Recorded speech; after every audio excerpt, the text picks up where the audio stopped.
Guys, अगर तुम्हारा कुछ ही दिनों में सीयूईटी का एग्जाम है तो ये वीडियो तुम्हारे लिए एकदम परफेक्ट है, क्योंकि मैं आज बताने वाली हूँ कि एक्चुअली में जब तुम एग्जाम हॉल में जाओगे ना तो तुम्हारे को किस टाइप के क्वेश्चंस पूछे जाएंगे, कैसा तुम्हारे को सामने दिखने वाला है। एक्चुअली में पेपर कैसे होता है, देखो बोर्ड्स में तो हमें दे दी जाती है शीट और हम भाई भर रहे होते हैं पन्ने, ठीक है, एक्स्ट्रा शीट। यहाँ कुछ नहीं होने वाला, यहाँ तुझे बस एक रफ शीट दी जाएगी, तो एक सिर्फ प्लेन ट्रांसपेरेंट पेन लेके जा सकते हो। बट एक्चुअली में तुमने पेपर करना कैसे है यार, अगर क्वेश्चन नहीं आ रहे तो आगे कैसे बढ़ना है, क्या करना है क्या नहीं करना, आज की वीडियो में बताने वाली हूँ। एनटीए के ऑफिशियल एक एक गाइडलाइंस बताने वाली हूँ, प्लीज सुन लेना, share it with all your friends ताकि वो ये गलतियां ना कर दे। तो सबसे पहले जब तुम जाओगे ना, इन्विजिलेटर से पूछ लेना कि मैम मेरा कौन सा डेस्क है, मुझे कहाँ पे बैठना है, कहीं किसी और के रोल नंबर में किसी और के कंप्यूटर में जाके बैठ गए, ठीक है। तो इस बात का ध्यान रख लेना। जब जाओगे ना तो तुम्हें स्क्रीन पे कुछ ऐसा नजर आ रहा होगा, वहां पे लिखा होगा ऊपर स्टूडेंट लॉगिन एनटीए का, यहाँ पे तुम्हें दिख जाएगा लोगो, यूजर नेम और पासवर्ड, ठीक है। ऐसा ही दिखा था जब मैं भी गई थी और मैं बहुत कंफ्यूज हो गई थी। यहाँ पे तुम्हारा रोल नंबर एप्लीकेशन का जो है या तुम्हारा नाम वहां पे रिफ्लेक्ट हो रहा होगा, तुम्हें घबराने की जरूरत नहीं है। जैसे यहाँ पे दिख जाएगा तुम्हें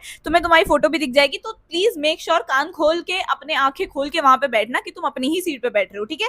उसके बाद तुम्हारे को ऐसे प्रोसीड करना होगा, ठीक है। ए टू जी सारी चीजें समझा रही हूँ, प्लीज समझ लेना। उसके बाद तुम्हारे पास ना जनरल इंस्ट्रक्शन का पेज आएगा, बहुत जल्दी जल्दी वीडियो बना रही हूँ ताकि किसी भी बच्चे को ये मिस ना हो जाए। इसमें ए टू जी सब प्लीज प्लीज प्लीज पढ़ लेना। यहाँ पे इंग्लिश हिंदी का स्विच करने का भी ऑप्शन होगा, इंग्लिश में नहीं समझ आ रहा है हिंदी में कर लेना। यहाँ पे लिखा आ जाएगा कि भाई 60 मिनट दिए जाएंगे तुम लोगों को, तुम्हें 50 क्वेश्चन इसमें सॉल्व करके आने हैं, ठीक है। और हाँ, ये बहुत इंपॉर्टेंट इंस्ट्रक्शंस है कि जब तुमने कोई क्वेश्चन नहीं देखा है, ठीक है, तो ऐसे ग्रे कलर का दिखेगा।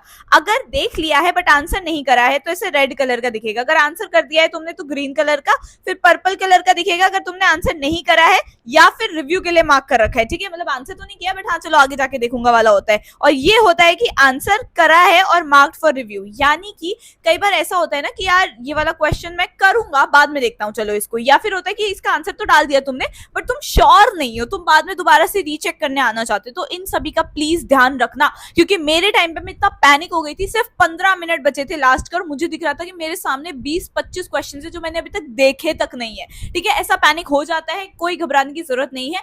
Make sure that you are utilizing your time effectively. जल्दी जल्दी जल्दी जल्दी तुमने सब कुछ करना है, बट जल्दी जल्दी के चक्कर में एक जो बहुत बड़ी गलती करते हैं, मेरे साथ मैथ्स के पेपर में ये गलती हो गई थी कि भाई मेरे को लग रहा था मैंने सॉल्व कर दिया, ठीक है, रफ शीट में आंसर निकाल दिया, बट वहां पे क्वेश्चन नंबर 14 का मार्क करना था, बट मैं गलती से 15 का ए या बी कुछ ऐसा मार्क करके आ गई, ठीक है। तो ये मुझे बाद में जब मैंने रीचेक किया, रिवाइज किया, तब मैंने देखा हाय राम, मैंने तो ऊपर नीचे कर रखे हैं इनके ऑप्शंस, ठीक है।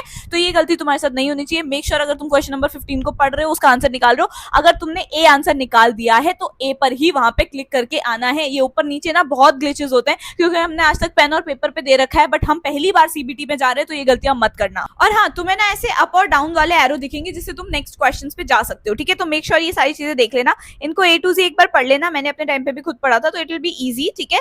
बाकी तो तुम्हारे ऊपर है, वैसे मैंने सारी चीजें समझा दी हैं, बट जैसे ही तुम्हारा ओपन होगा ये जो टाइमर है ना, ये तुम्हारे को अचानक से दिखने लग जाएगा 59, ठीक है, यानी कि तुम्हारा टाइम शुरू हो चुका है। जैसे जैसे ये कम होता है ना, हार्ट बीट हमारी उतनी बढ़ती रहती है। मेरे को इतना ज्यादा घबराहट हो रही थी अंदर अंदर, जैसे जैसे मैं देख रही थी टाइमर कम होता जा रहा है। मेरे इतने सारे क्वेश्चन अभी भी बचे हुए हैं, स्पेशली जब मैथ्स, फिजिक्स, अकाउंट्स ऐसे वाले क्वेश्चन होते हैं, ठीक है भाई, क्योंकि उसमें टाइम लगता ही लगता है, ठीक है। अब देखो यहाँ पे तुम्हारे को इससे पैनिक नहीं होना है, यहाँ पे तुम्हारे को अपना नाम दिख जाएगा और क्वेश्चन यहाँ पे दिख रहे होंगे, ठीक है। ए बी सी डी चारों ऑप्शन यहाँ पे दिख रहे होंगे और नीचे दिखेगा तुम्हें save and next, save and mark for review, clear response, and यहाँ पे दिख जाएगा तुम्हारा mark for review and next, ठीक है। क्लियर रिस्पॉन्स यानी कि जो भी तुमने आंसर वहां पे सेलेक्ट कर रखा है वो एकदम क्लियर हो जाएगा, ठीक है। यहाँ पे तुम्हें दिख जाएंगे कि इतने सारे क्वेश्चन अभी तुमने विजिट नहीं करे हैं, इतने आंसर नहीं दे रखे हैं। यहाँ पे तुम्हें अकॉर्डिंगली क्वेश्चन 1 2 3 4 5 6 7 8 9 10, ठीक है, ऐसे दिख जाएगा। यहाँ पे तुम्हारे को इतना घबराने की जरूरत नहीं है, जो भी तुमने ऑप्शन सेलेक्ट किया हुआ है इस पे क्लिक कर देना ऐसे, ठीक है, यहाँ पे क्लिक कर देना and then save and next पे चल जाना। अगर तुम्हारे को नहीं समझ आ रहा है कि क्या करना है, ठीक है, तो तुम यहाँ पे अकॉर्डिंगली देख सकते हो कि तुम्हारे को आगे बढ़ना है या फिर मार्क करना है, क्या करना है, ठीक है। ये तो तुम भाई थोड़ा सा जब देखोगे ना तब तुम्हें समझ आ जाएगा। ये होता है क्वेश्चन पैलेट, अब जिसको मैं बताने वाली हूँ कि इतने क्वेश्चन तुमने अभी तक नहीं देखे हुए हैं, या ये भाई तुम्हारे नहीं आंसर्ड हैं, ये इतने आंसर्ड हैं, इतने तुमने आंसर कर रखे और मार्क फॉर रिव्यू कर रखे, ठीक है। बट एक चीज का ध्यान रखना, ये ना तुम्हारी इवैल्यूएशन में कंसीडर कर लिए जाएंगे। यानी कि तुमने आंसर करा है बट सोचा था कि जब मेरे पास एंड में टाइम बचेगा तो मैं रिवाइज कर लूंगा, बट एंड में टाइम ही नहीं बचा रिवाइज करने का, तो ये ना इवैल्यूएट हो जाएंगे, ठीक है। तो मेक श्योर कि तुम उन्हीं पे ये वाला क्लिक कर रहे हो जो कि तुम्हारे को है कि हाँ 90% आई एम श्योर, बट एक बार अगर टाइम बचेगा मैं रिवाइज कर लूंगा, ठीक है। बट अगर तुम तुक्का मारने के लिए कर रहे हो, वेरी वेरी रॉन्ग स्ट्रैटेजी, ठीक है। तुक्का नहीं मारना है, नेगेटिव है यहाँ पे सीयूईटी में, ठीक है। ये वाली चीज आई होप तुम्हें समझ आ गई होगी। एंड जब ये पूरा कंप्लीट कर लोगे ना तो तुम्हारे को यहाँ पे नेविगेशन भी दिखता रहेगा कि भाई 1 हो गया, 2 हो गया, 3rd 4th 5th कौन से नंबर पे चल रहे हो तुम लोग, ठीक है। ये पूरी कंप्लीट पीडीएफ की लिस्ट में तुम्हारे को भेज दूंगी, ठीक है, लिंक डाल दूंगी नीचे, आप देख सकते हो। एंड अगेन यही है, 7 नेक्स्ट पे तुम जाओगे, 7 मार्क फॉर रिव्यू होगा, ठीक है। क्लियर रिस्पॉन्स यानी कि एकदम क्लियर कर दो मेरा रिस्पॉन्स जो भी मैंने एबीसीडी में चूज किया हुआ है, ठीक है। And then mark for review and next, ठीक है।